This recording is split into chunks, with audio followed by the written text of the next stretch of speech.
Hello, everyone, and welcome to, I guess, what I would call the brand new home of GG Weekly Podcast. It makes complete sense. It's GG Weekly Podcast on Twitch. So, welcome. We're on episode 17 now, which is absolutely fabulous. And I, of course, am Chris the Real Darth Guy. With me is Justin Baggy Noodle Arms. Justin, how are you doing, sir? I feel like I always have the same answer, but I am doing well. Maybe that'll be my catchphrase. But yeah, doing well. Nothing too crazy. Just had a staycation with the fiance. Should have been wife this weekend, but COVID. So it's weird because I want to be like, congratulations, but not kind of a thing, Yeah. like. So she actually has been saying we're married now, even though there's nothing official, but like we had the date, we were supposed to get married, we have the rings. I mean, well, I guess you could just say husband and wife, right? And just it would work. Otherwise, yeah, it would work fine. And technically, I guess if you really wanted to be, you could do the courthouse thing and then do the party thing. Like some people, my sister did that. She got married at the courthouse a year before her actual party and all that stuff. So that was kind of an interesting effect there. But congratulations on the staycation, at least. Unfortunately, you couldn't get married now, but super excited for you to get married because I'm going to crash it. No? Sounds good. Yeah. I mean, now that it's even getting pushed even further, I'm sure there'll be somewhat different people invited. So who knows? That's true because, I mean, even after you get married, the funny thing is that you're like, I wish I would have invited this person, this person, this person. Maybe not that one because they got a little crazy at the party. You know how it goes. Yeah. We all know I'm going to be the craziest one at the party, so that's fine. It'll be fine. I've seen some of the pictures. It'll be fine. Yeah. So what'd you do on your staycation? Anything amazingly fun? Like, obviously right now we're kind of in a situation where you can't really do things with people, but nature's free roam. So I believe we went paddleboarding. My days are all mixed because I've been on, staycation for a long time. I guess that's true. Yeah. I believe we went paddleboarding, swimming. We went to the beach yesterday.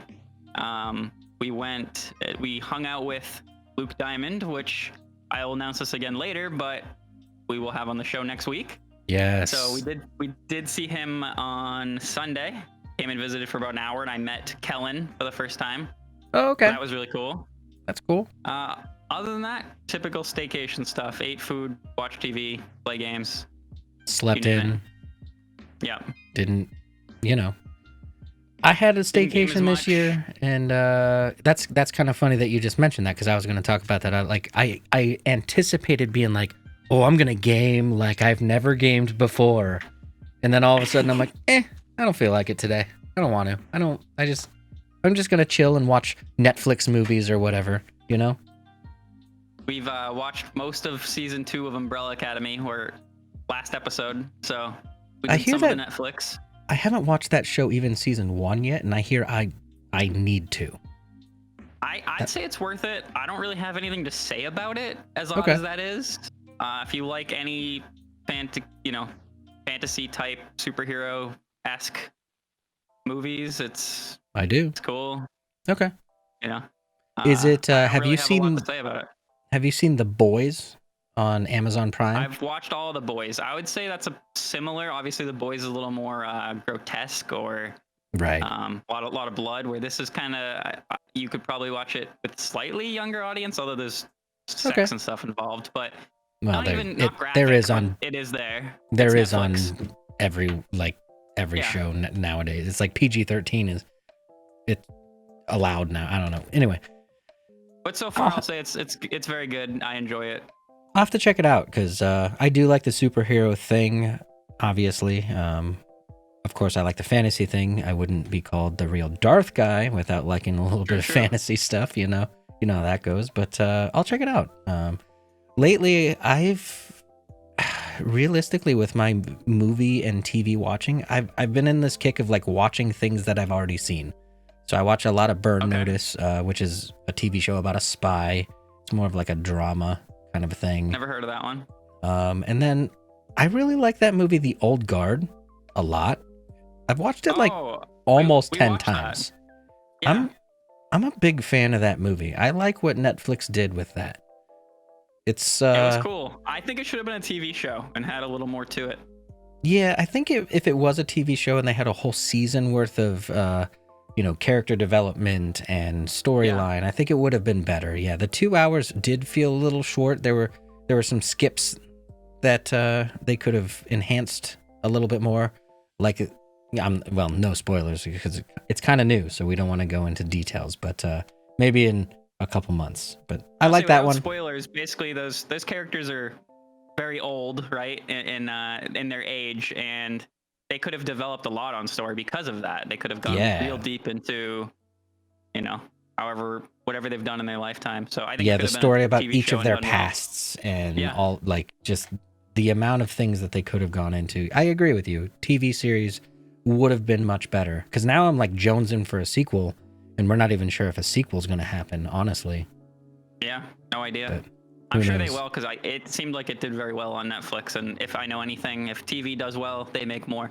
Right. That's kind of how it goes, I guess, right? Yeah. Right. So what have you been up to this week? I haven't seen you online very much, honestly. I wanted to see you online, but I knew you were on the staycation, so I was like, hey, he gets a pass, I guess.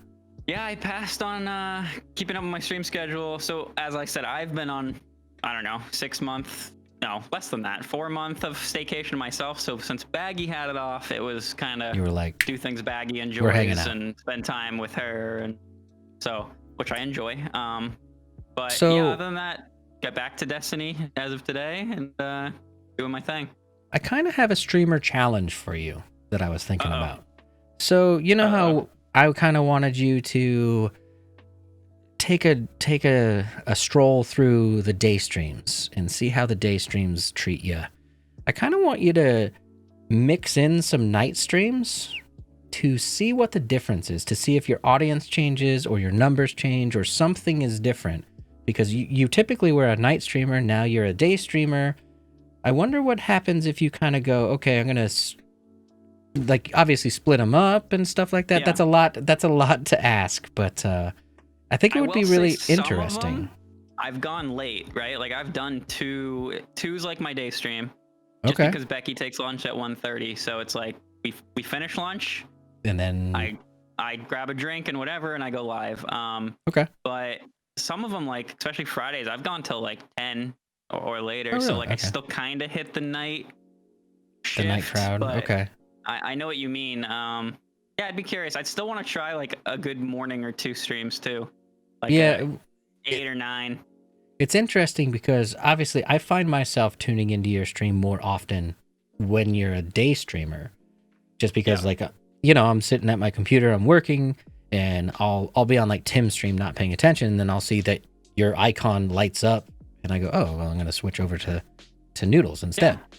So I'm just it's a curious thing because me as a person who doesn't have the ability to stream during the day whatsoever, like I'm not going to quit my job to be like, I'm going to go full-time streaming. Let's do this. I just, I want someone else that has the ability to kind of do the market research, if you will. I definitely want to try some other things as well. Okay. I haven't done a whole lot of weekend streams.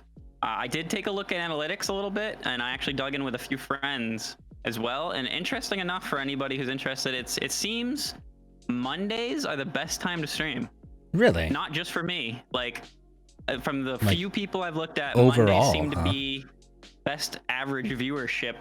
I won't name any names because I don't know if they want their analytics out there, but for friends of mine, I've checked like 1 or 2 people. They had the same information based on their stats. That's really Tuesday interesting. Was my close second.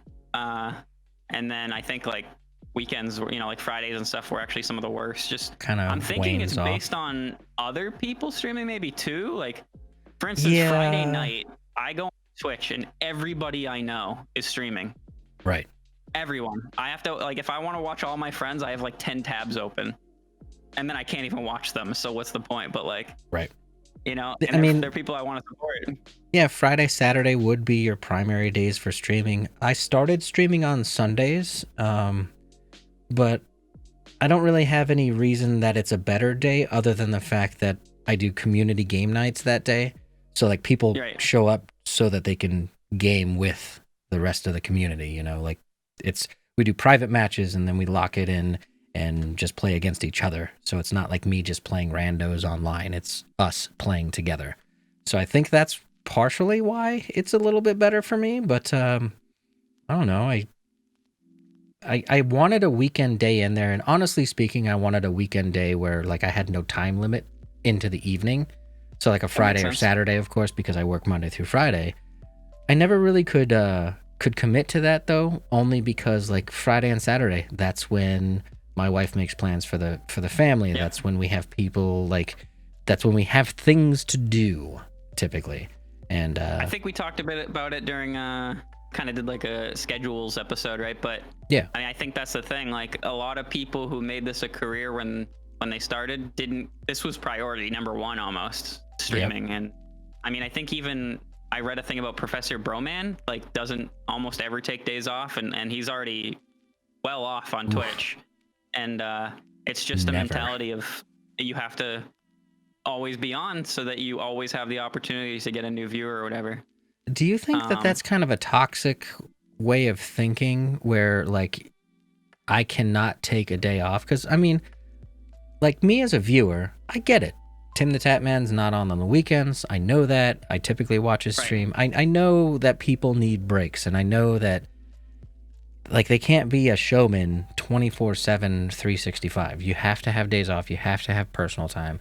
Do you think that's kind of a toxic view that is that like as long as I keep streaming, as long as I keep hitting that go live button for as many hours as possible, and I sleep and stream, do you think that causes a lot of people to kind of burn out and just like fall off the grid because it's like over at that point and you can't do it anymore? So from all my limited research on streaming and how often you should stream, you know, basically looking at schedules and how you should do it, it sounds like the old mentality, like the original crew of Twitch streamers, that's how they got big. Like they had to be on.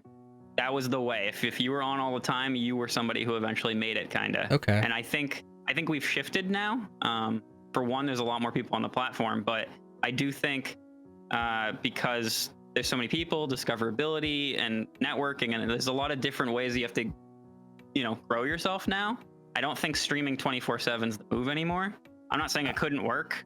I agree with you 100%. I agree with you 100%. Yeah. Not only the burnout aspect, but like if you think about it, like eventually, let's say you stream for 14 days straight. I would be willing to bet, because of no rest, because of no new ideas, because you don't have any time to think about new meaty content, like your streams would eventually just kind of go downhill, wouldn't you think? Like your content depends on your content, quality, right? Like if you're just like try to get as many wins as you can in Fortnite or something, or COD or whatever it is, like all you're doing is wins. As long as you can keep up the energy to play decently, right, you probably could keep making that content. And if people want to, maybe you're number one in the world for wins and people love it, or you know, whatever it is. I'm sure there are types of content that would work. Like I couldn't do this podcast every day. I wouldn't even know what to talk about. Yeah, right. Can you imagine like 8 hours worth of a podcast every single day? You're like, I got nothing, guys. Like we're just gonna sit in silence. 2 hour, it'd be pretty. I feel like it'd be pretty slim pickings by the end of the month. Right. Like burnout's a legitimate thing, and I actually think that Twitch is changing. So you commented about the every single day you have to stream every day, and that's how they grew. I don't even know if it was necessarily that they needed to do that in the beginning, because there was. In the very beginning, it was just like, I don't know, I go online and I do better than the other guy, and then people, there's not that many channels anymore, you know? At a certain point. Originally, because Twitch was so new, like, I mean, even as a gamer, I've gamed my whole life, and I didn't start watching Twitch until well into its life, right? I think because it was still being discovered, the platform, the whole Twitch platform, that the always live mentality made sense. Because new people are always coming to the platform, so they need to. I can agree with that. For when someone discovers Twitch and they're like, the first person they watch, if they enjoyed, that might be their person forever. That's very true. Now with it, now you hear about Twitch. It's on the news. It's you know, the radio, whatever. You hear about Ninja at least, or Dr. Dis, or you know, you hear something about Twitch. I wonder.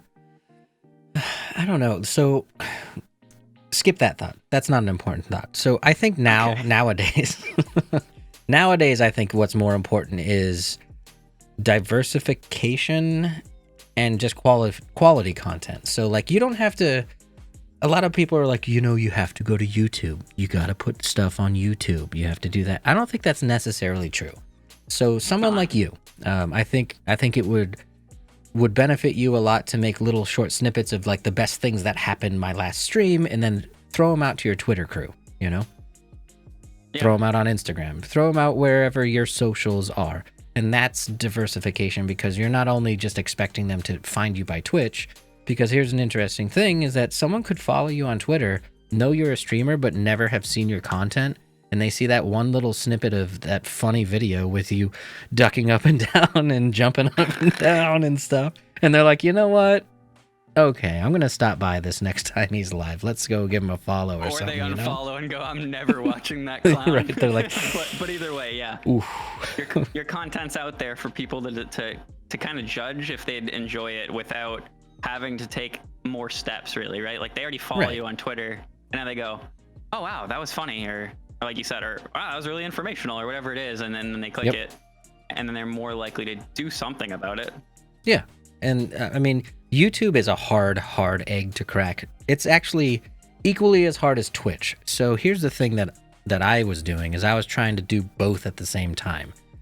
And that actually made for like double the work, sometimes triple the work, because I'm like, I got to get clips, I got to share those clips, then I have to make a video, and I have to share that video, and I have to do all these things. And it was to the point where like I was no longer really living outside of content creation.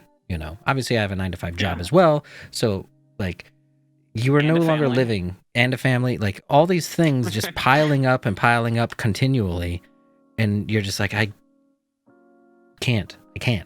So YouTube is one of those things where I see, all the experts. This is how to grow your stream. This is how you go from 0 to 100. This is how you go from 100 to 1,000, 10,000. And every single month there's a new video about that, right? I don't think that YouTube is necessarily the right move for everyone right away. Not until you kind of are ready for it, I think I agree with that. I think you could hurt yourself potentially, even if you just made like really bad YouTube videos, right? They might be like, that guy's content sucks. Maybe I don't even go to his Twitch or whatever. Right. I don't know. They might even, have you ever seen somebody once on Twitter or Twitch and like they were off-putting to you, so then you maybe even almost wrote them off in the future, and then maybe something else happens and you rethink about it. But like, I'm sure, it's like anything. It doesn't even have to be Twitch or YouTube. It's just people in general. Like, there are personality types. So you're like, ooh, that doesn't sound what? Like I enjoy, That's hilarious that you say that. Dr. Disrespect. I don't know if I'm allowed to say that on Twitch, but Doc. Probably not. the very first time I ever saw his content, I was like, I don't like this guy.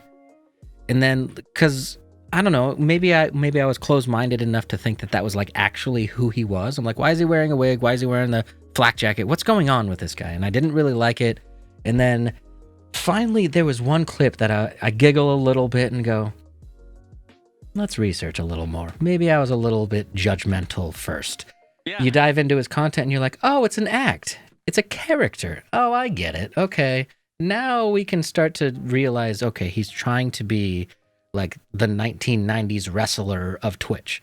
Now we can watch his content with that kind of like idea and move on beyond the disrespect portion of him, if you will, and that was one of those situations where I finally learned that, well, first off, I go, maybe I should make a character. Maybe I should wear a wig and a flak jacket. Yeah, we've had that discussion many times of trying a second Twitch channel. Real quick, we mentioned having quality now, and we do have in the chat my friend Hath Maddox with an L instead of an I. Gotta say, I love this overlay split, and this pod looks good and sounds great, guys. So there it is. Well, thank you very much, Hath. Quality. I appreciate the comment. Yeah. Wow, that was like perfectly in sync on appreciate the comment. We practiced that. We know. no, we didn't. Thank you very much, Hath. We appreciate that. We work hard. We're trying to actually. So now that we're kind of thrown into this tailspin of trying to make new things, we're making a Facebook page. We're making an Insta page. We're trying to branch out a little bit on the socials. So we'll get there. We'll get there. But obviously, Twitter is our main communication medium right now. GG Weekly Podcast, of course. And for anyone not watching live, listening to the recording later, we have moved our Twitch channel to GG Weekly Podcast. We kind of hit on that at the beginning. That's what we're talking about again. We've moved our home of our Twitch stream to match everything else. So if you do want to see us live, it's a new spot. Constant branding all over the place, GG Weekly Podcast. And let's take this opportunity to call out once again. Next week, we're doing our second guest ever. And I'm excited about guests because guests bring a new perspective to this, because obviously we can chit chat for endless amounts of time. We've done it at times until 4 a.m. in the morning, but this is going to bring another voice into it. We're having Luke Diamond on the podcast next week. Same time, same place. Well, new place now, technically, as opposed to last week. Same place as today, but yeah. So but anyone who kept up with me, you probably know Luke. We did a short podcast series together that no you longer may exists. Remember Luke Diamond as Duke Lyman. Duke Lyman. Probably seen him on Twitter or Twitch, but yeah, I've played many games with him. He's been a longtime friend of mine. So you probably know who he is. If you don't, you'll meet him next week. Pretty excited. He's always fun to have on podcast. He'll be here. So obviously we just wanted GG Weekly Podcast to be our standard brand everywhere, just all over the place. So how important do you think that is? So branding your Twitch stream. So obviously I was lucky enough to pick the Real Darth Guy, and everywhere I'm just the Real Darth Guy, whether it's Steam, Epic, PlayStation Network, Xbox Live, Twitch, Twitter, like all over the place. It's the exact same name. Is it too long for Battle.net? It is. It's Real Darth. It's the is removed. But at least inside the games, you have to create a game account too, so it's back to it. But yeah, you're right. Because Battle.net is from 1982. Yeah, Battle.net, I was only allowed... I had Baggy Noodle. Okay, There is no arms. Yep. But I agree, yeah. I mean, Baggy Noodle arms is definitely odd enough, and I'm not big enough that I've been able to get Baggy Noodle arms on any platform I want. Hopefully that doesn't change after, this podcast gets huge, but, So I've seen a ton of Reddit threads, just Discord questions, and a myriad of Discords on, is it important to have your name the same all over the place, or should I rebrand my name to draw more viewers? What do you think about, well, A, do you think it's really important to have your name the same all over the place and equal everywhere? And B, do you think a name really matters, or is it realistically the content that matters? Is that just someone being like, well, if I had the perfect name, I would have thousands of people instead of 10, Okay, for starters, I think, brand identity is important. So having the same name, I won't say in every game, but at least across anything you're going to put content on is important. Okay. If I follow you on Twitter and I think you're funny, I want to search the same name and find you on Twitch. If it's different, I might not find you, and I may not continue to dig. Humans are lazy. It's just a fact. Right. You will literally type into search one time, and that's it. Yeah. Unless you have a link that's easy to find, then I might click that. But other than that, I think brand identity is important. I don't think necessarily logos and stuff are as important as people think. I've changed logos, and half the people that follow me didn't even notice, and that's fine. I enjoy it. I'm happy it's there. There's actually a saying in the design world, whether it be TV design, like for commercials or print or anything, websites, all of it. Every single time the client's always like, can you make the logo bigger? And there's a thing in design that is literally no one gives a crap about your logo. No one cares. Your logo means nothing to anyone until you're a brand like FedEx, McDonald's, KFC, stuff like that. That's when your logo does matter. Right, unless you see a logo and immediately know like everything about that logo, like you said, I see McDonald's and I know they're a fast food chain all over the world, sold millions. I know the type of food they have, and I don't even eat it. Like I know what they are though, right? Yep. until you're that point, I agree with you. Like, there's plenty of logos that I could see, and it would take me a minute to even remember what they are, and they're brands I might even use that are big enough that I should know, and I still would take a second because it doesn't matter. Same with name. I think photo and name kind of go in the same bucket a little bit, where somebody could go, oh, that's a cool logo, and click your thing, right? Or they might go, that name's funny, or that name's really cool, and they click it. That's a real thing. But I think 9 times out of 10, the content surpasses all of that. Now, if they did click in, that's free discoverability. I've had people walk by me at TwitchCon, oh, baggy noodle arms, haha, that's funny, and that's cool. If they thought it was funny, they recognized me walking by, not recognize me, but like recognize the name and laughed at it. Yeah. But I've never seen them in my Twitch channel afterwards, so it didn't really have a return. It was a quick laugh, and maybe that could have more return, as you get bigger. I'm not sure. Well, see, here's an interesting thing, because for the longest time, Ninja used his face as his avatar, icon, whatever, right? And then once he got big enough, all of a sudden it became the esports style Ninja logo.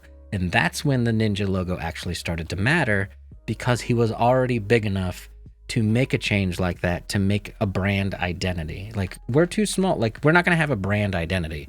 No matter how much we think we're branding ourselves, we could literally change everything about our stream tomorrow, and people are like, I don't know, I just come here to hang out with you because obviously of your don't content. Change your name often, because then people might go, who the hell is this, and unfollow or whatever. But that's true. I agree with your point. Like, your name could have been something different, and you'd probably have the majority of the same viewers, the same followers, because of whatever else you did that got them there, whether it was networked or just made content they enjoyed or whatever it was. I think your crew would be almost identical no matter what name you started with.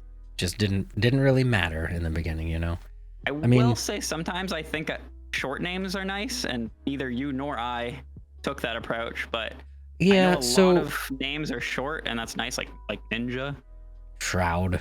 They're a little bit in a different class than us because of when they got started streaming and stuff like that, and got the usernames, and they have the money to literally be like, I'll pay you enough money to give it to me if you have it. So there's that. Right. But like, I went with, when I was thinking about my new screen name, I went with something that was easy to say, and then like you couldn't misspell it. There was no way for you to mess it up. It was very simple. So like, my screen name before, it still had Darth in it because, I like Star Wars. I like the Sith side. So it was Darth Toxicated, but the O was a 0. And like, explaining that to people, I'm like, it's Darth Toxicated, but the O is a 0. And they're like, wait, what? And I'm like, yeah, and it's underscore separated as well. So there's that. Like, the more you have to explain your name, if you meet somebody in person and you say it, it's over, because they're not remembering. I think even my name sometimes has that issue because it's kind of so out there, right? Like, they get home and they're like, I don't know, it was like Pasta Noodle Man or something. I'm sure, they probably like, that's your new emote, is Pasta Noodle Man. They probably like remember that it was ridiculous and have like waving inflatable arm tube man or whatever, Oh, that's awesome. Pasta Noodle Man. But it is easy to spell and it's easy to say. Yeah, that was my approach. Even though it was a longer name, but I'm like, it's easy. Like, if you really want to remember it, you're probably going to remember it, kind of a thing. So that was my approach. And I truly believe, because I came from the design world, and I'm like, so the name probably doesn't matter and the logo doesn't matter. So it's just going to be about whether or not I entertain people, the content itself. That's the important thing, like, whatever. So that's what I went with. There's definitely more to brand though, right? Like, your whole self is a brand. I mean, it's true. So branding's important in a sense, especially, like I said, for a content creator, we are the brand. So if you're normally funny and next time I tune in, you're like totally serious and like maybe even being an asshole or something, it's going to throw me off. Like, I'm going to be like, this isn't what I came here for. You can't have like A-hole Tuesdays and Nice Guy Thursdays. Like, you got to have at least some kind of if you have a really designated theme, that might be the thing where they're like, let's see how much of a jerk he is on this day, and then how apologetic he is on this day. Yeah. Maybe that's a There's new your thing. yeah. Right. So not only is branding logos content, but it's also like, so I spent a lot of time this week changing my screens, my overlays, my overall stream design. And that's one thing that I think you don't necessarily have to pay attention to, but it does give your stream a feel. So like when you were saying like a feel of comedy or a feel of seriousness, like the graphics on your stream can do a little bit there.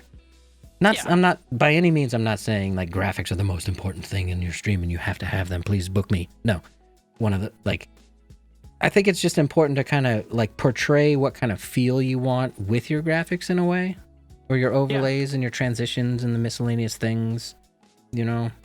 The way I like to say it is good graphics and good branding never hurt you. They can only help. They're just never gonna be the thing. Like if you're offline, no one's gonna go, oh, he has a nice logo and I like his name, and then just sub. It's probably never gonna happen. Exactly. Maybe once in a blue moon, just because I just said it's not gonna happen. But like, it's not a common thing. It just happened to me. No, just joking.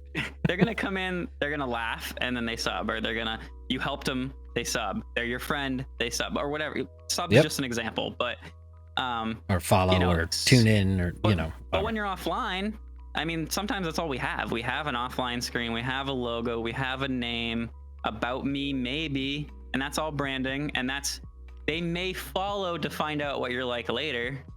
So it has value for sure. And I think, I mean, there are people 1,000 times bigger than you and I who have like their panels drawn in paint. That was my next thought, actually. So Harris Heller, I watch a lot of his stuff, Alpha Gaming. He did a YouTube video recently that was rating the top 10 streamers. And they would rate them in a tier list, kind of like you would do like weapon tiers in like Destiny or whatever. So they're like, okay, this is God tier, this is A, B, C, and this is 0 out of 2, or 2 out of 10. The worst, whatever. Just I guess that's a disrespect thing, is saying it's a 2 out of 10, but whatever. So they're sitting there rating, and they rated like Tfue, Ninja, Pokimane, Doc. I can't remember all the names right now. I'm sorry? XQC? I think he was in there, and like he's the one I was thinking of. I'm pretty sure his panels, if not still, at one point looked like somebody drew them in paint. Right, and they're like, okay. So some of them, they're like, no, that's just, they're a top streamer, but their overall presentation is a B, we'll say. But there was some of them that were like just trash presentation, like not trash presentation, but they had a shtick to them. It was bad because it should be bad, kind of a thing. Does that make sense? Yes. So like, I'm stumbling across the names in my mind right now, but there was one streamer that does like reaction videos. And I guess when Harris talked to him, he's like, no, because the reason my camera's so trash is because like these reaction videos, they take on a different life or feel when the stream is trash and then you're trashing on all these videos, kind of a thing. And it's kind of interesting because you're like, so he's like one of the bigger streamers out there, and he made the conscious choice to have a trash looking stream. He's like, no, I have to have this look terrible because that's kind of the shtick. I kind of get it, right? Because like if you have a perfect stream and then you trash on somebody, you kind of seem like a dick. Yeah. But if you have a trash stream and you make fun of trash people, it's funny because right. Now it's that's like a joke take. And like you're kind of on the same level, so you don't seem like that pretentious D, like that's a good take. That's weird, right? That's branding, right? That's the point. Like nothing truly, you don't have to have the perfect graphics, you don't have to have the perfect overlay, and you don't want to have like a bulky overlay where everything, like you can't everything's all covered because you're tiny and you can't see the game because there's a million things going on. Right, you see a sliver of the game in the middle, branding up the left and everything down the right, and like just all over the place. Though, like it has to match you and your personality and what you're doing with your content. As you just said, like the bad camera making fun of bad streams, that's funny. And then if you want to be the guy talking about, like, for instance, you'd like to talk about, having quality stuff, looking quality, how to sound good on stream, how to like you're really into the technical side. So it'd be bad if I went on your channel and everything looked terrible and then you were giving me advice on how to fix my sound. How to make it sound awesome. And I'm like, yeah, it sounds trash on mine, but I know what I'm talking about. I promise.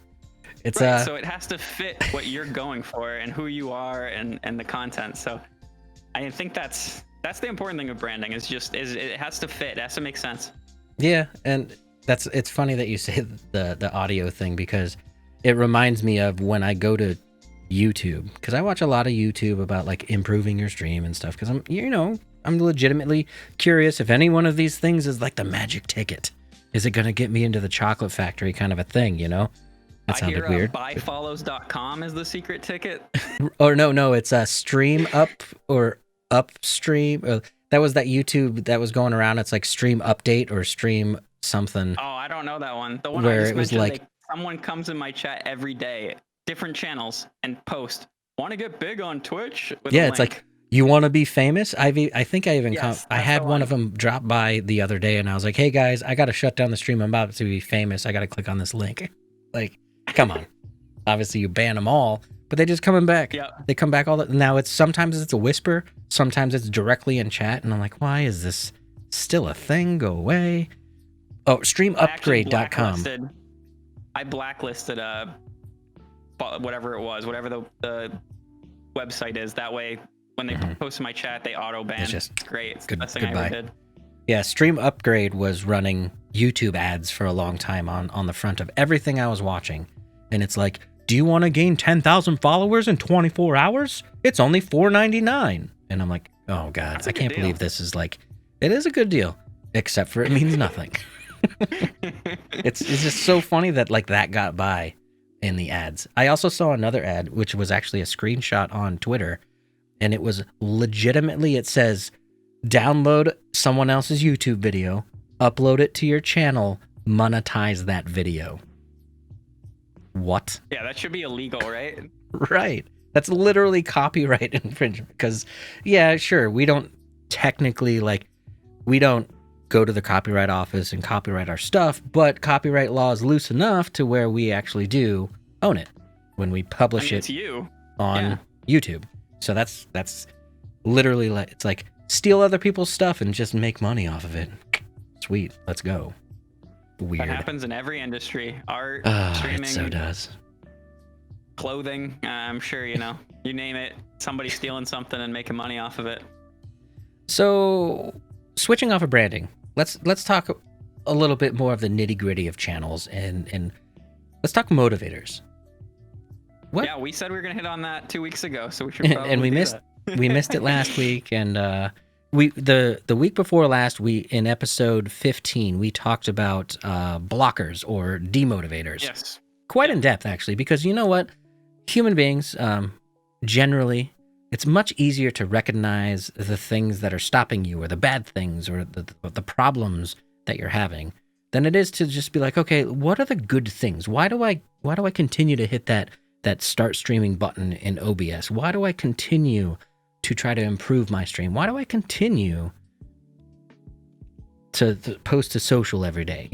So generically speaking, what are some of the simplest motivators that you have to do this? To meet up with me every Wednesday, to hit that button on your own at 2:00.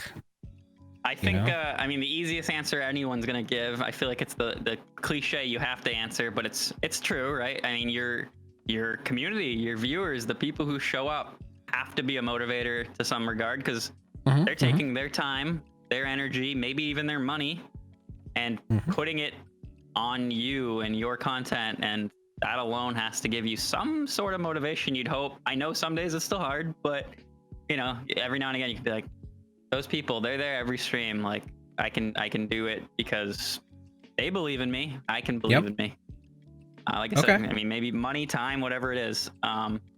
That's the easy answer. I think that's so. Wild for Games, when he was doing stream reviews, he did one for me, and he goes, "Don't ever put in, I want to stream because I want to grow inclusive, Large blah blah community. blah, Yeah. large community that accepts everyone for who they are and all this stuff. And he's like, no, get into like the real details of why you're streaming. Like everyone wants that. Yeah, that's kind of like a default. Like no one goes on Twitch and goes, you know what I want? No one to ever watch me. No one. So like if you throw that one out, because that's kind of like the default, like you started with, you're like, It's this is default, kind of yeah. like required. It's It's a true default, answer, obviously, but it's like yeah, everyone's. everybody. Right. If you have one viewer, you could already say it, right? Right. So But what other in than addition that, to that? I mean, personally, I think some of it's just. I mean, I play a lot of video games, so I might as well, not might as well, but I figure I could try this platform. I get to engage with other people, hopefully make them laugh or have a good time. But for me, it's also just kind of trying to build something. I like building things. I've built Discords, I've built, communities, whatever. And it's kind of getting to build my own thing that only relies on me. And I either fail or succeed because I did it, right? Like, Okay. I get to go live and try to not get in your head, try to make good content, try to figure it out, try to, all of that. Try not to let the blockers hit you and just go. It's similar to like, I guess running for me, like running. Some people like it. Those people are not real people. No, I'm kidding. but running sucks. Like if you running does suck. If you're not like, okay, once you run a ton, you get used to it and you get comfortable and those muscles all work really well. And then it's not so bad. I've been there. I used to run cross country. But in general, especially if you haven't ran in a while, it sucks. I did a mile and a half yesterday and it was 90 degrees. And I was 0.6 miles in and I already wanted to just like call Becky to come pick me up from wherever I was, and I wasn't far. You're just laying on someone's lawn. Can you come get me? Yeah, I was 0.6 in. I went about 1.5, but I mean, it doesn't feel good, but it also feels good, right? Like you're working towards something, and if you keep doing it, it feels better each time. You can get further. Your time improves. Maybe your body looks more the way you want it to look. Whatever it is that you're working towards for the reason, right? Sure. You see that, and that's a motivator. You're like, I'm in better shape. I feel better. I wake up. I have more energy, or whatever it is. Like those all combined, and that's kind of streaming. It's obviously not a health thing, streaming, but it's something I can push through even the bad times and like see the good later and feel good about the accomplishments. I see where you're linking those two together. That makes sense. So some days, I mean, everybody has those days on stream. You're like, basically no one here. I have no energy. I'm barely even enjoying this. And then the next stream, though, you're like, this is the best thing I ever did. I love this. And I think that's why, I mean, it's kind of like as a gamer, we are kind of tailor-made for streaming in a way, if you think about it. So we'll have the worst night of Call of Duty, which possibly was last night for me. Well, you'll have a terrible night in Call of Duty, and then you still start it up again because of those moments where you remember when you were on cue on every single thing you did the entire night, and you're like, well, I want to strive for that again. So if you have one of those amazing streams, just one, you're like, I want to strive for that again. Us as gamers just have that kind of like push through it because you know that there are great moments to be had. And they will come back. Sometimes you gotta wade through the mud to get there. Like, for sure. When I first started streaming, the reason that I started was only to get memorable moments on matches and games that I wanted to relive later. So it was purely for a recording kind of a thing where I was like marking clips, picking out my best games of the night. And I was playing a lot of fighting games back in that time. So I was trying to learn what I was doing wrong in the bad matches and see what I was doing right. Kind of like a watching the tapes in football kind of a situation, you know? So that was when I first started streaming. But the first time I ever got an actual viewer that interacted with me, and then ultimately we ended up being people that played the game together, I think over time it changed to like, this is a really cool medium to meet other people that are interested in the exact same game that I'm interested in, to build a squad, conveniently for me, of people that want to play the same things that I want to play. So Yeah. like the way that I run my Discord and stream is it's all for squad ups and get together and play games together. It's less for Squad? yeah, the Real Darth Squad is what I call it, because the Real Darth guy, obviously. And it's all about just like, obviously we have conversations about games and we chat about random crap in our lives and stuff like that once in a while. But the main focus for me was to be like, let's party up, let's play together. It's a good way to get in touch with those people. And then of course, as time progresses, you start to get some of the viewers that are like, no, I can't play tonight. I'm at work, but I'm not doing anything, so I'm going to hang here because I want to be playing, but I can't, so I'm going to watch you play. So you're kind of squatted up in this like odd way where you're not playing together, but they're still like there with you. For sure. Because backseat gaming is a thing too, and I'm like, what did I do wrong there? And they're like, oh, you should have approached this situation this way differently. And I'm like, that's a good idea. Didn't even think about it in the moment, but kind of squatted up in that way. It mentally squatted up. So it's changed over time. Obviously, I do like helping people as well. I like to be people's go-to guy for, hey, I'm having a problem with OBS, or I'm having a problem with my voice meter, which that app sucks. But anyway, I like to be the go-to guy for information, and then party up with people. So my streaming journey started in one way, and then has ended up being squad ups and hangouts. Really. Those are my motivators, is like meeting new people and actually it's definitely cool playing. That you see people our age all the time be like, how do you make new friends at 20, 30, whatever age they are? I hear it all the time. Basically, once you're out of high school or college, right? Like, where do you, especially if your job is not one that's people are, if you still work at a grocery store or something, fine, that's fine. Yeah. But you may meet a lot more people, either shopping or just that work there. But if you work like you, primarily at home, smaller company, even if you're not at home, it's... Yeah, I mean, even when we were in the office, it was 5 of us around each other all the time. So like, we grew to be friends, but we're not like, we hung out sometimes, but not like all the time. We all didn't play the same stuff, and like sometimes it worked out, sometimes it didn't.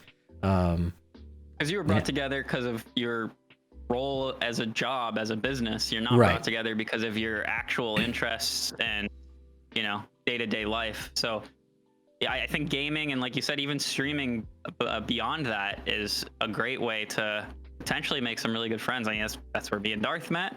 Yeah, that's where we wouldn't even have this podcast. That's where you met, I think, Reveal in our chat right now. Yep. So I've met a lot of friends, some that probably be lifelong, some that, if not, even still, I've met them in person, I've hung out. It's still, I mean, you can... I met people in high school that I literally spent every single waking moment with, and then I don't even talk to now. Like, it's just kind of a natural progression of things. So like, we meet people through streaming, then we become online friends, then we like eventually... Is it weird for you the moment you like learn... You've always just known someone as their screen name, and then all of a sudden you learn their real name, and you're like, whoa, wait a minute. Like, you have that weird...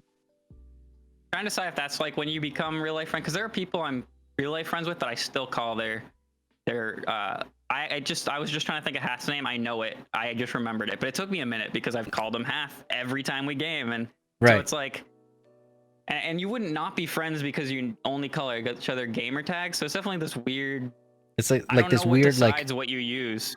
Right, like. Well, because I even do it to you sometimes on this podcast, where I'll call you Noodles, then I'll call you Baggy, then I'll call you Justin. Like, it just kind of switches all of the time. I almost never call you Chris. Like, and I know it's Chris, but I almost never do. It's Darth. It's been Darth since the day I met you, and I don't know if it's until we like hang out every day in person that I'll start calling you Chris, because then like obviously your kids and wife and whatever would call you Chris. Yeah, the environment would be Chris, if you will. That actually makes a lot of sense. So like if you were hanging out with, so if we were on voice chat with so one of my friends, Dago, which I always call John because he's John B in real life, and he's John B on Twitch, and then he's Dago in Call of Duty. I will typically call him John because we originally met and we didn't play games together, and then we just started playing games together. But I think maybe if like, because he always calls me Chris basically, So maybe if we were in the voice chat with him, you would start to do it just because like that's kind of what's going on at the time. I don't know if that That's probably sounds weird. Like Tom for me, like right, like I've always called Tom Tom. It's Postal TDK. It's Postal, but I call yeah. him Tom, and a lot of people say Postal, but I mean we game with the same people a lot, so eventually they'll say Tom or whatever, you know. And I think you're right. I think it's environment based. The more if you don't have other people doing it, you're more likely to say gamer tag because one, it's a lot easier to call out, especially in a game. If I say go to Chris, like they're looking around the screen looking for the word Chris.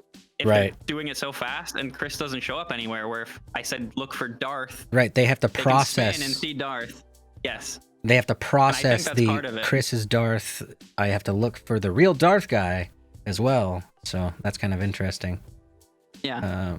But I still have gaming friends that I've played hours and hours with, and I'm more, you know, hundreds of hours potentially. And I'm more likely to call them a gamer tag than I am. Like you said, how many hours of podcast at this point alone? And that doesn't even include any conversation we've had off the podcast. Right. At least an hour I mean, a day before even the when- podcast.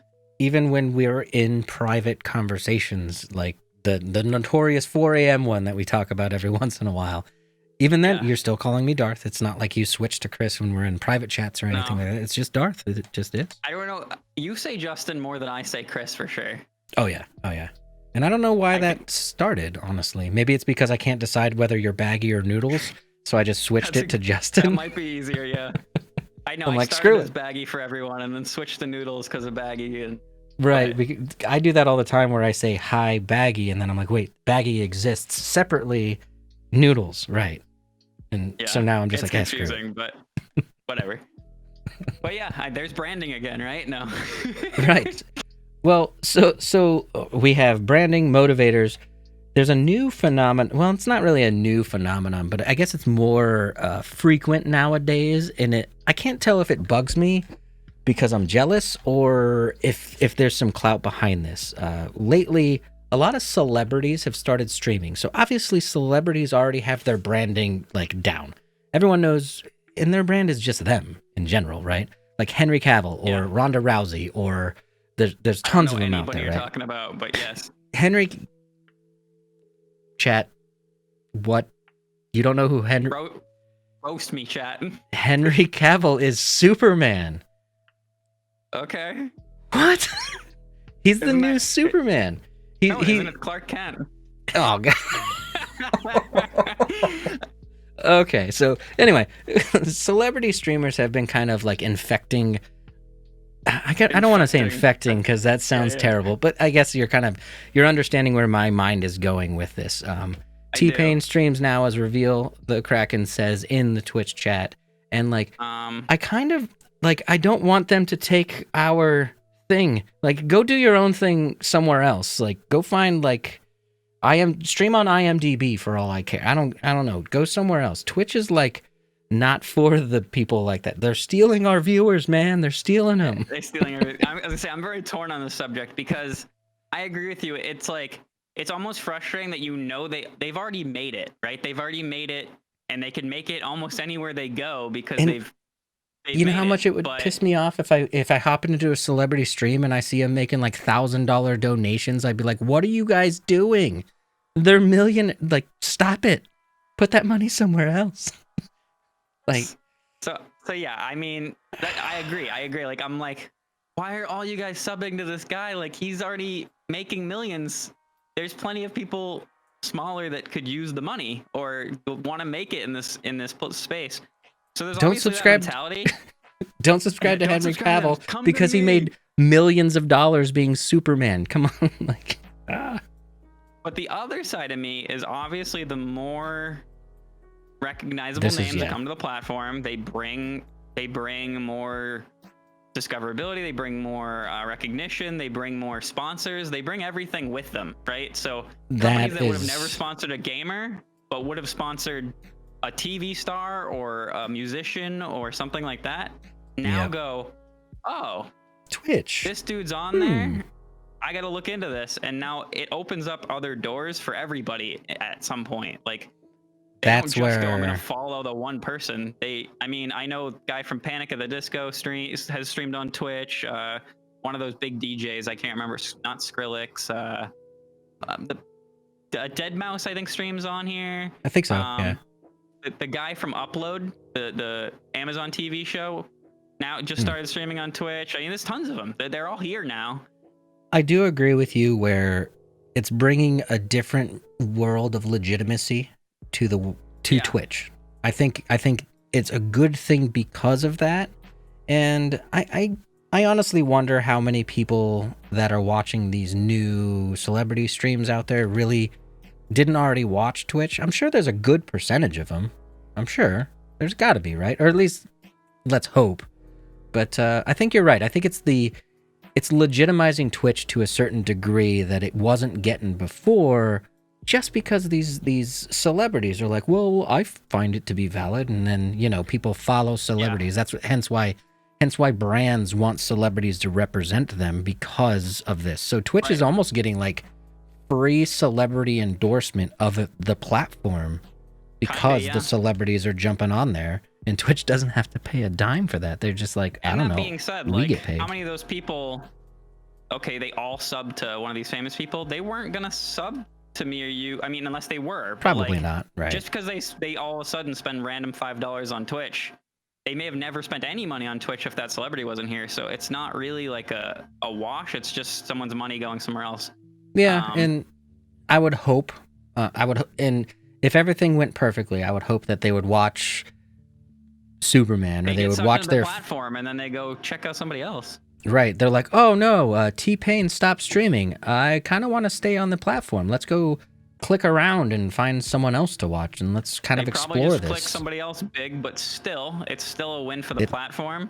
It's something. I mean, if let's say your favorite celebrity, I don't know who it is, musician, anybody, pick, you don't even have to say it, but if they were on the platform and Dr. Dis is streaming, I know, like you said, he's not on Twitch anymore. Well, let's even go Shroud, right? Shroud's back as of what, today?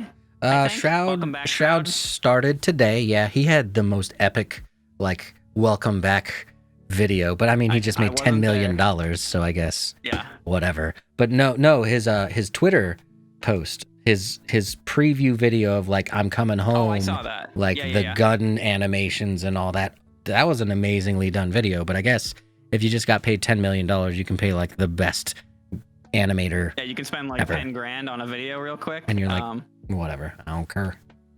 But so my point was like, okay, your favorite musicians on Twitch today, and I don't know if you're a Shroud fan. I don't really watch Shroud, but let's say Tim the Tatman or whoever's streaming right now. Which one are you gonna watch? I'm gonna go watch Tim, even if my favorite musician's streaming right now. Yeah, that's true. Yeah, I would pick Tim. Yeah, I don't. Over most. I'm not a fan of the other person for their live broadcasting. I'm a fan of them for whatever else they do. You're a fan of like Henry Cavill, even though you don't know who he is. You're a fan because he's Superman, or you're a fan because he's Geralt in the Netflix Witcher series. He's also that. Okay. Like you're a fan of. If no one else is live, you'll probably, or their first time you ever know their thing on Twitch, you're gonna go check it out. That's fine. But like I'm just saying, I don't think they take over. I personally don't think 5 years from now the whole platform is just celebrities and there's no place for everybody else. Well, there is a legitimate crowd of people because I'm a frequenter of Reddit, of our Twitch startups, our streaming, all of these things that are like, I'm looking for new small streamers. I don't want to watch people that have thousands of viewers because I won't be able to talk to them in their chat. There's a lot of people that literally will go just because you're interacting with your chat. They're like, I want to talk to someone. I want to type in there and have them respond. I don't want to type in there and see my message teleport off screen instantaneously like it does in any of the bigger streamers' Twitch chats. Like, there's the only way to get I don't even know why people type in that. I can't read it, let alone talk to someone else in chat. And like the only way you're ever going to get your stuff read is if you donate money. That's it. True. You have to throw them $20 and be like, here, read this. Right? Like they're trying to find people to play with. This is like possibly.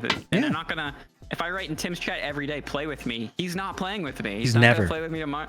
Maybe if I become a huge streamer, right? But until that day, like, and that's nothing against Tim. That's just, he can't play with all 50,000 viewers. He just can't do it. No, he's got I mean, he plays with the streamers that are of similar viewership as him, somewhere in that range, or at least big enough that he knows their content is right.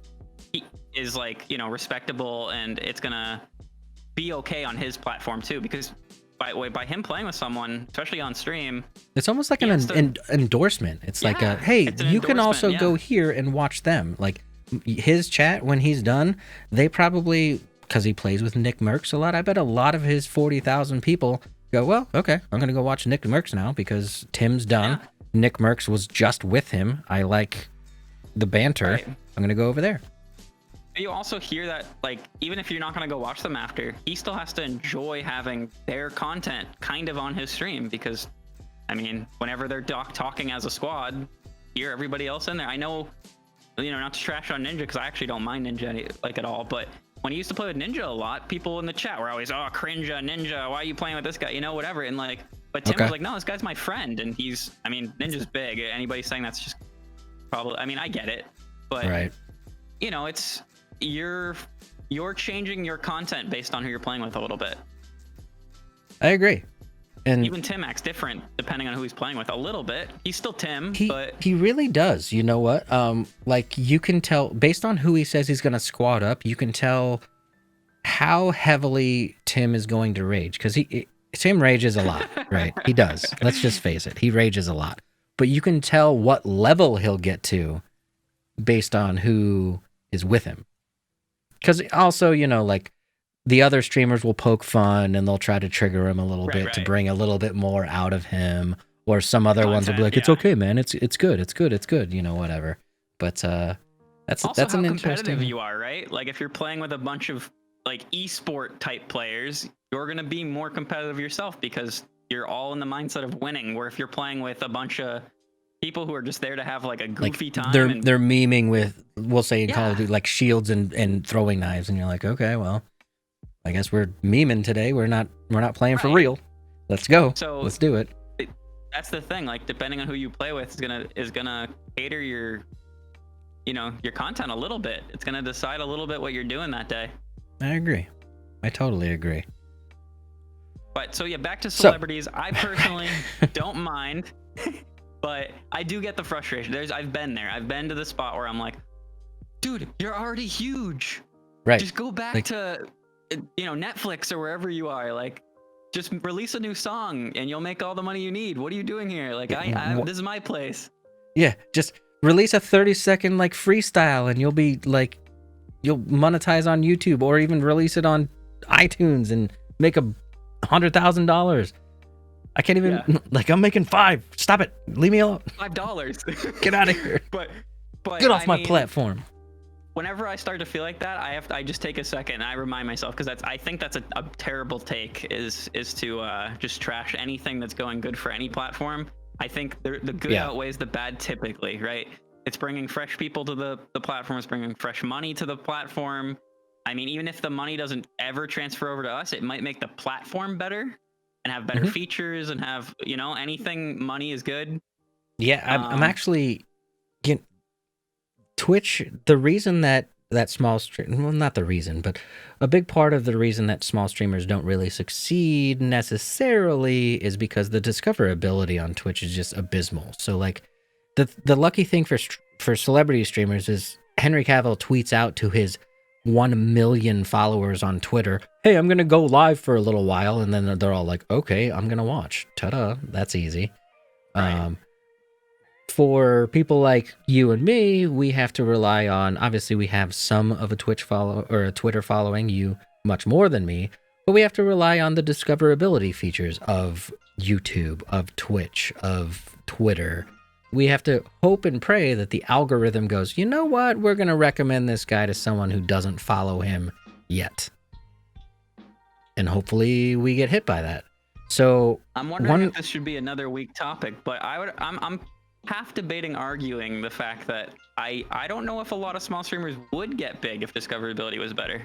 I think it would help. That could piss a lot of people off saying that, but I think it would help. Even so myself, I would say that.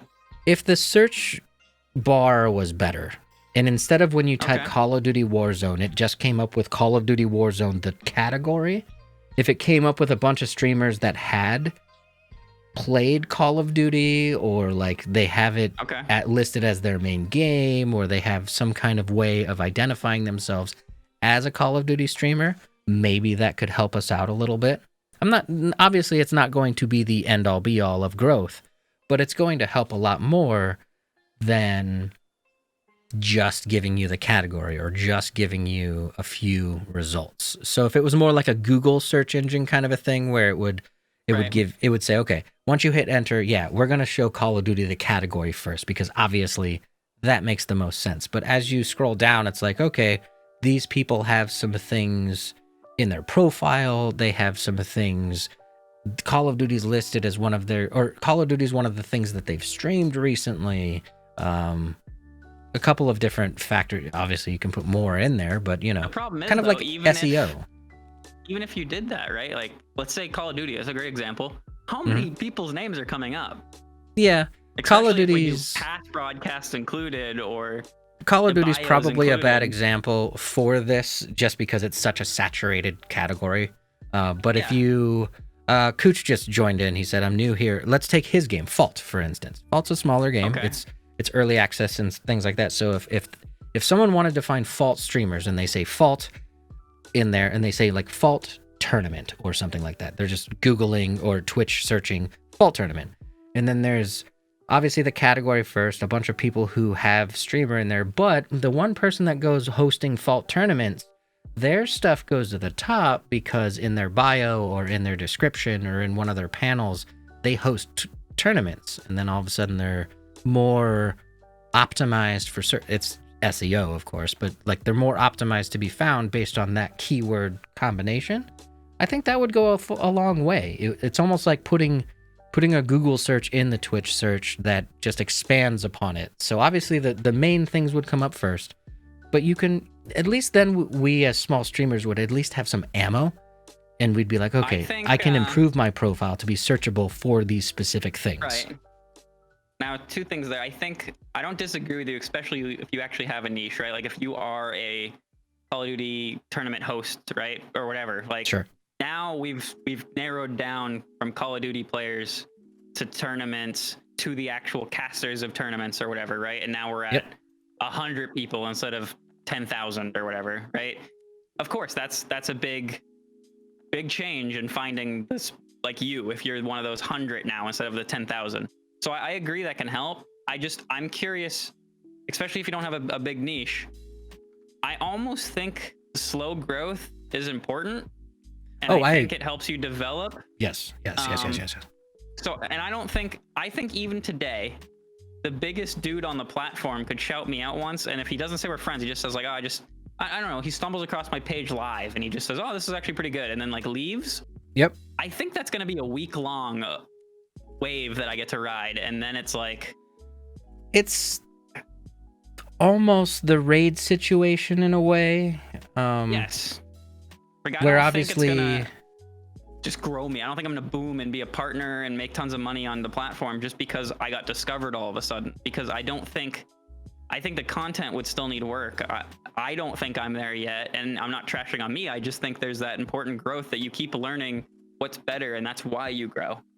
I think we touched upon this a little bit when we were talking about like affiliate factories and how everyone pushes to get people to affiliate so quickly, and then all of a sudden like everyone pushes and everyone's like, oh, let's get this guy to affiliate, and then all of a sudden all of those people that gained that person who just reached that affiliate, all that confidence, they all go affiliate someone else and they're all gone. And so all of a sudden you're like, oh, I got to my 3 average viewers, and then like mentally you were like, oh, I could probably just keep this now. Now it's gonna next is partner, let's go, right? And then all of a sudden your viewers just go 0.2, and you're like, wait, right, because just happened. We're there for one, just to get you affiliate, or two, even like, I mean, they may have not even liked your content. They literally were there for the goal of affiliate or to help you reach to do their task, right? Yeah. And I think even that's why I'm saying I don't think discoverability is like end all be all. I do think there are people who are making the content that deserves to be bigger than it is, or I think a lot of people deserve to even be slightly bigger, right? That doesn't mean Sure. huge. Right. But, That doesn't mean that everyone's a partner tomorrow. Just right. Some of us could just, maybe 10 extra viewers or whatever. And that's big for some of us, but that's not, you don't quit your job because you went from 5 to 15 or something, right? logically. That's my point. Like, I think discoverability isn't the full answer, because I think there's a lot more that goes into it that I still haven't even learned. I won't speak for everybody, but like, I don't think I'm even in the right mentality to make the content all the time, to be a content creator, like especially just using Twitch. That makes sense. And you know what's interesting about discoverability is because what's the saying? First impression. There's never a second chance to make a first impression or something like that, right? Yeah. So here's the problem with enhancing discoverability. So I'm going to argue against myself a little bit now. If you're discovered, let's say you're discovered, quote unquote, and then they didn't like your content or you weren't ready, what's the likelihood that that person's going to ever come back? Like, they'll remember your name for probably a reasonable amount of time, or at least remember your face, because obviously people remember faces easier than they remember names. Right. So they'll pop in and be like, oh, I've already seen this guy, or I've already seen this streamer, and I didn't like them last time, so I'm going to get out of here. So that's like you almost earlier when you said about the diss thing, right? Like, I actually did this to Tim too. I went to Tim long time ago and was like, this is not my content. So like you said, and I remembered for like a good year, and then one day I'm searching a game and he's the top of directory again, and I'm like, okay, maybe I missed something, and I clicked again, and I was like, I love this. And so it's the same with the small person. They click it and they'd be like, this sucks, or his mic sounds like garbage, or whatever it is, and like you said, they're gonna remember that for maybe it's not a long time, but a couple months even, and it's still long enough to prevent you from growing, just it's long enough. But I mean, maybe the lack of discoverability is good for a lot of us small streamers, where we're like, okay, we're perfecting our craft a little bit, and then obviously networking helps, but networking is kind of like a catch-all term, which drives me nuts, because like networking, you're like, okay, so how many Discords do I have to be a member of? 700? Okay, cool. How many people do I have to comment on Twitter every day? Oh, 700 also. Okay, cool. How many?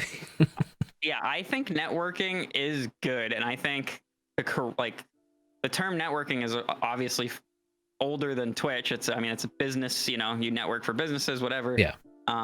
I think the idea that you being in a million places at once is networking isn't like fully true. Like you said, if I join 700 Discords and I say nothing or good morning in all of them, and that's literally it, I am just a fish in the sea. Like, nobody knows who I am, nobody cares. That's not networking. I didn't get to know a single person. Right. But if you go and you make friends with 5 people, they're friends now. That doesn't guarantee anything, but well, it's kind of like my friend's on. It's kind of like the sales technique, where they're like, okay, so you're gonna have to pitch to 10 people to get one sale. Right. So you're gonna have to blind date. I was joking once that like interviewing Discords is kind of like blind dates, where like you'll watch everyone talk for a while and kind of sit back and just wait and see if you want to like approach them. Then you'll say hi, and then if they're mean, you're like, okay, I'm out. If they're nice, you're like, okay, let's see, but I'm gonna have an exit plan. Hold on, we're gonna be ready to get out of here. More like raiding with somebody in a game or something. Like doing. Oh, okay. That makes sense too, because like raiding someone you've never raided before, you're like, what if this goes terrible? A raid in game is what I was talking about. Okay. You're Destiny raid. Yeah. Too many words are used over and over again. Everywhere, yeah. But you go to raid with somebody, and that's something that you need cooperation. You need, comms, and all of a sudden you get somebody who's a total dick, or you get someone who doesn't talk and they need to, or whatever it is. It becomes a lot harder. That's actually kind of funny, because I had a similar experience where like I would join a new Discord, and then I'd immediately go to the technical support and like the software support section, because that's where I feel the most comfortable, of course.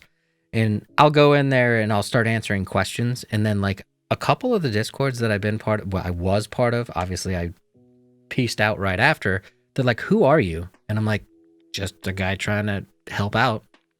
And they're like, you don't even know what you're talking about. I'm like, okay, yeah, I do. I'm actually giving facts here. And they're like, well, how do you know? And I'm like, I don't have to give you like a resume to be able to give advice on Discord. And I was like, I'm good, guys. See ya. I'm out of here. And I feel like that's kind of like you said in your Destiny rage. You're like, you could get someone who's just a plain jerk, and then like it sours your kind of view. So it soured my view of like joining new Discords for a really long time.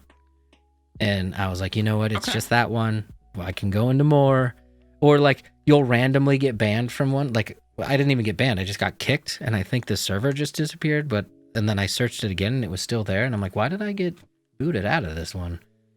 You didn't talk enough, probably. Maybe it's that, yeah. Because even we considered doing that at one point for C2. You're like, just kick everyone. Did, to be fair, I always am the one who fought against that. But clean slate, go. It's been a discussion. It's definitely been a discussion. I mean, it makes sense. You have people don't talk. They're not adding anything to the conversation. Yeah. But I never did. But yeah, that's discoverability. I think there could be things that help, but I don't think it should be a fast track anyway. Because like I said, I think your content would hurt. Even the big dudes, like you've seen them, 1,000 viewers for a while and 5,000. Like they're making moves to learn that next step or the correct game or whatever it is, whatever they're figuring out that I don't know because I'm not there. I'm not at their spot. Would you be willing to say that I'm putting air quotes here, lack of discoverability is a scapegoat for non-growth? Because you don't really want to a lot of people don't want to put the work in that is required for growth. So they're like, it's because Twitch isn't discoverable. That's why I'm not growing. Duh. Oh, I mean, it's definitely hurts you, right? Especially like I said, there are people who I genuinely think should be bigger than they are today, and they are not. And that's probably because of discoverability. I mean, you could call that what it is. It's either discoverability on Twitch's end or them not knowing how to do marketing, right? Like they're not put putting themselves stuff out there to show other people that they should be at a higher point in their career. Right. But then there's the other people that I think it is almost a scapegoat because I don't think their content's where they think it is.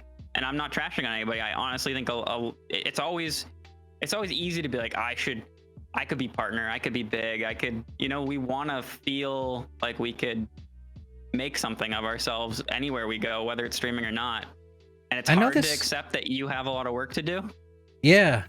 And honestly, I know this is going to sound weird, but I bet you gaming, again, this is going to sound weird, but I bet you gaming for 8 to 10 hours a day is kind of difficult. I mean, like, have you ever been, like, yes, sometimes we'll have marathon gaming sessions or whatever, right? But have you ever been in the mood where you're just like, I just don't want to turn on the PC. I don't want to play games. I just don't want to. But then it would be your job and you have to. You actually have to turn on that PC and you have to go play games.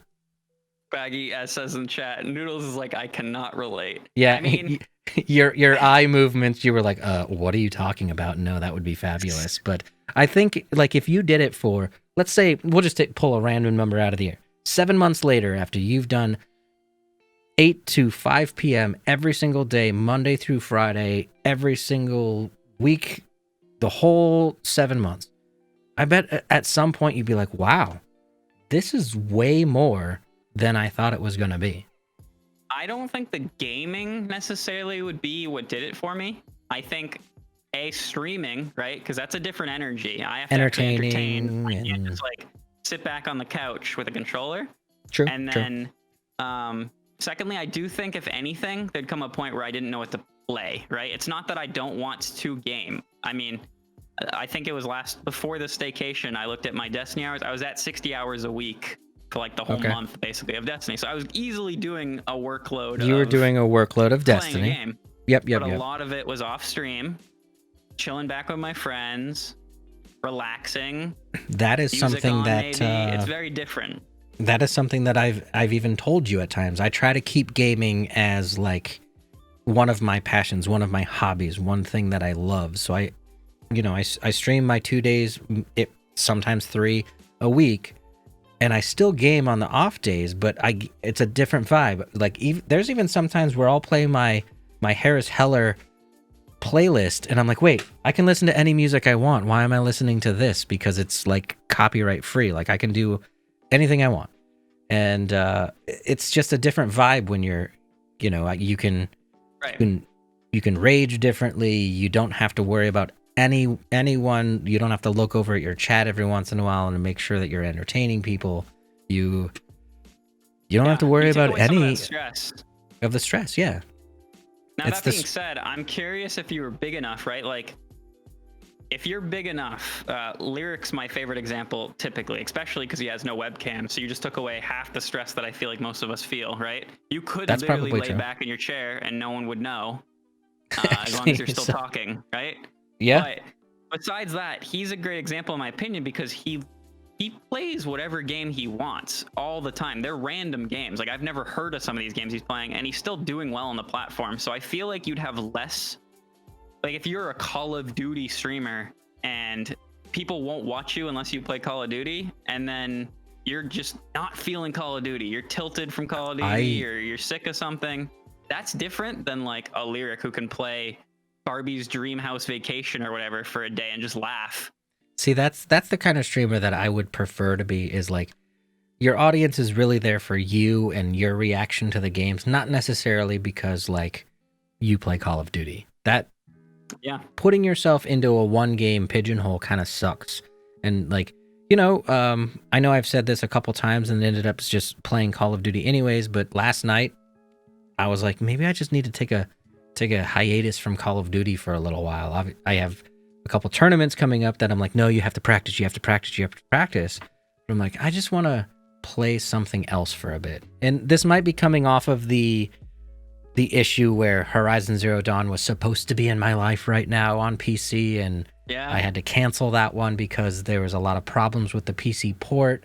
So maybe like mentally I was already kind of switching off of Call of Duty at this point, and then now I'm back to it again.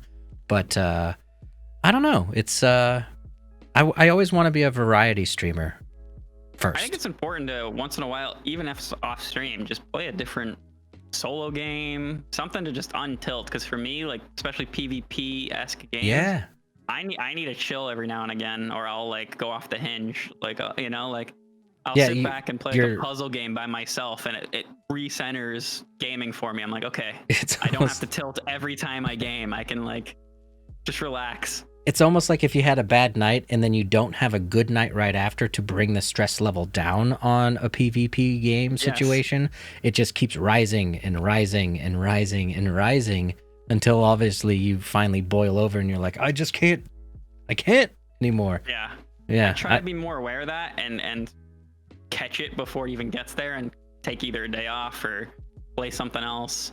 Fall Guys has been fun. I ended up buying it even though $20 was too much. If Fall Guys goes down to 10, I'll probably get it. But even at 10, I'm like, am I really gonna play it that often? I don't know. I'm kind of having the same problem with Minecraft right now, because I think that and have yet to play it. Minecraft is a very good community game, and it would be really fun to get a bunch of people together. But I still can't push myself to hit the button to buy it. I don't know what it is about Minecraft that I'm just like, I can't push myself to get it. So you hear that? We need a GG weekly, monthly Minecraft night or something. Right. With our community, so that Darth needs to get it. Yeah, and you bought the Java version, right? Everyone in my Real Darth squad is like, get the Java. But the one thing I did the vote, and Java won by a landslide on Twitter. So see, I'm still thinking about that crossplay. But I'm thinking about the crossplay because my son and daughter play on like their iPads and their PlayStations. And if I get Java, can't play with them on their PlayStations and all that stuff. But again, I haven't made the official decision. It'll probably be like a game time decision where one community game night on Sunday that I have, they'll be like, let's play Minecraft. And I'm like, fine, click, done, whatever. Okay, now let's play Minecraft. And then I'll like instantly regret it and be like, oh, I shouldn't have gotten it because I'm not going to play it. But we'll see. But we're running right around that 1 hour and a half time frame that we like to stick around. And I guess in closing, let's promote next week again. We're having our second guest ever, everyone, and it's going to be Mr. Luke Diamond. And Luke Diamond on everywhere, Twitter, Twitch. Yeah, it's everywhere. Luckily, his name is not super common, so he got to change it all from his old handle and get it everywhere. So he'll be here next week, same time, same place. GG Weekly Podcast on Twitch, 8 p.m. U.S. East. And Noodles, Justin, when you streaming next, man? I know you just kind of got off a hiatus for a while because of the staycation, but what's the plan?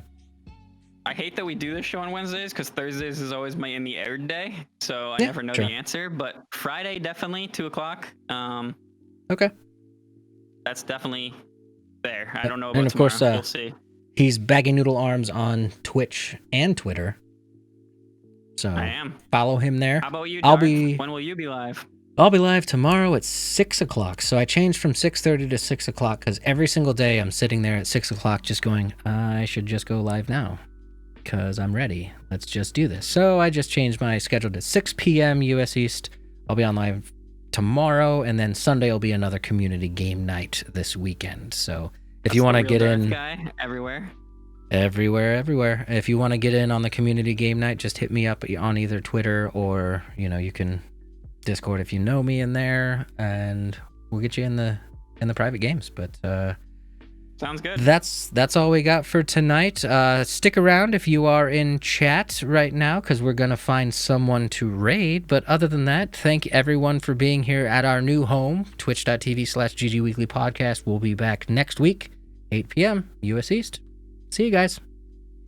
Later.